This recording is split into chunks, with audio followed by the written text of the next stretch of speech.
day, it's great to have you watching Kazygurt News with you, Aysel Ermatova. Today we have a special guest from Kazakhstan TV channel, journalist Nurmakhanbet Baigara.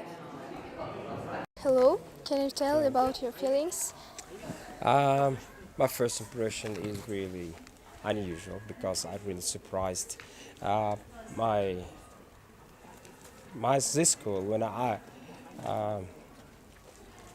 started here, it was totally different, and now I noticed here some change.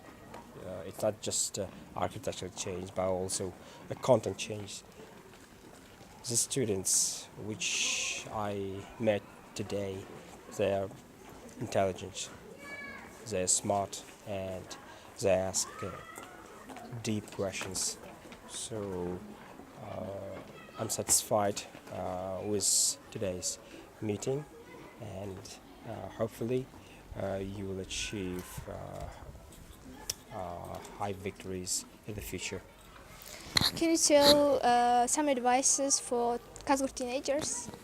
Kazygurt teenagers, you know, my generations today are working around the Kazakhstan, everywhere. Maybe some of them are working around the world. I don't know, but I know that the Kazygurt teenagers are talent.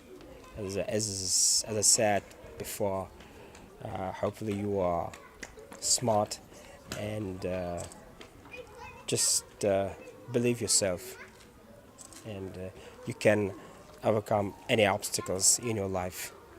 It can be anything, but if you believe yourself, you can do that. Wish you all the best. Thank you for your interview. Goodbye.